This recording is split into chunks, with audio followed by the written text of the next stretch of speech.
Assalamualaikum anak-anak. Bagaimana kabar hari ini? Baik, Ustazah harap anak-anak tetap dalam keadaan sehat ya. Salam untuk keluarga. Semoga anak-anak dan keluarga tetap dalam lindungan Allah Subhanahu wa taala. Amin. Sebelum memulai pembelajaran hari ini, alangkah baiknya kita membaca bismillah terlebih dahulu. Bismillahirrahmanirrahim. Baiklah, sudah siap untuk mengikuti pembelajaran hari ini? Oke, simak video pembelajaran berikut ya. Hari ini kita akan masuk pada subtema 3, yaitu pengaruh kalor terhadap kehidupan. Anak-anak akan belajar untuk materi bahasa Indonesia pada pembelajaran 1 hingga 6. Yang pertama, kita akan belajar kata kunci dalam teks eksplanasi. Kata kunci itu adalah kata-kata yang terdapat pada sebuah kalimat alinea hingga teks yang mewakili informasi penting. Kemarin anak-anak sudah belajar ya, bagaimana mencari kata kunci. Nah, carilah kata kunci yang pertama yang sering diulang. Yang kedua, terdapat pada ide pokok. Yang ketiga yaitu kata kunci yang mendapat pengganti di kalimat lain. Contohnya ya, di sini ada sebuah paragraf yang berbunyi hal tersebut membuktikan bahwa indera peraba tidak dapat digunakan untuk mengukur derajat panas suatu benda karena setiap orang memiliki perbedaan dalam merasakan suhu di sekitarnya. Nah, dalam ilmu pengetahuan alam, untuk menyatakan tingkat panas, dinginnya suatu keadaan, digunakan suatu besaran yang disebut suhu atau temperatur. Nah, kita cari dulu anak-anak kata yang sering diulang. Di sini setelah kalian baca, ternyata kata yang diulang yaitu indera peraba, lalu derajat panas, lalu suhu. Ada lagi suhu atau temperatur. Jadi, dapat dinyatakan bahwa kata kunci pada paragraf yaitu indera peraba, derajat panas, suhu, dan temperatur. Nah, yaitu ada teks eksplanasi. Nah, kemarin anak-anak sudah belajar ya, apa itu teks eksplanasi? Secara garis besar, teks eksplanasi merupakan teks yang menjelaskan proses terjadinya suatu peristiwa atau kejadian yang sesuai dengan fakta atau nyata atau ilmiah gitu. Nah, di sini ada ciri kebahasaan dari teks eksplanasi. Yang pertama, memuat istilah, yang kedua memuat kata sambung, yang ketiga struktur kalimatnya menggunakan kata sambung yang menunjukkan sebab akibat dan menjelaskan kondisi. Ada meringkas teks eksplanasi.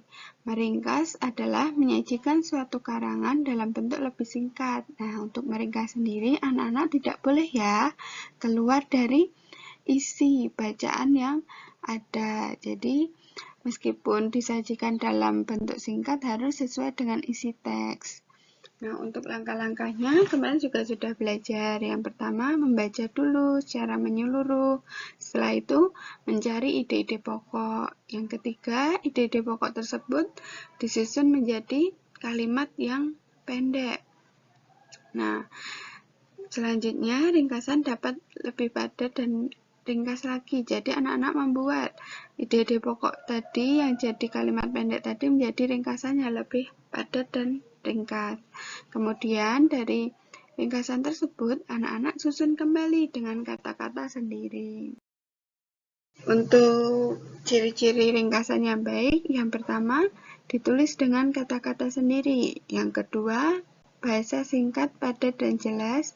Yang ketiga, mudah dimengerti orang lain. Yang keempat, memuat hal-hal pokok yang dapat mewakili. Nah, di sini ada contoh sebuah teks yang berjudul Tinggi Menara Eiffel yang selalu berubah. Nah, tadi anak-anak ingat ya langkah-langkah untuk meringkas, yaitu membaca terlebih dahulu teks yang akan diringkas. Jadi, agar anak-anak tahu isi dari teks tersebut. Nah, di sini setelah membaca dan anak-anak paham isinya, anak-anak tentukan pokok pikiran pada setiap paragrafnya. Nah, misal pada pokok pikiran paragraf pertama, di sini yaitu tinggi Menara Eiffel mengalami perubahan, terutama saat musim panas. Kemudian, pada pokok pikiran paragraf kedua, yaitu ada pertambahan tinggi Menara Eiffel terjadi karena adanya pemuaian logam penyusun menara tersebut. Nah, setelah anak-anak mengetahui pokok pikiran pada setiap paragraf, kemudian anak-anak membuat sendiri. Nah, tadi syarat ringkasan yang baik harus singkat, padat, dan jelas. Jadi, dari dua pokok pikiran tersebut, anak-anak membuat ringkasan. Nah, sehingga ringkasannya yaitu tinggi Menara Eiffel di Prancis dapat berubah-ubah, terutama saat musim panas. Hal tersebut terjadi karena Eiffel yang tersusun dari logam mengalami pemuaian akibat paparan sinar matahari.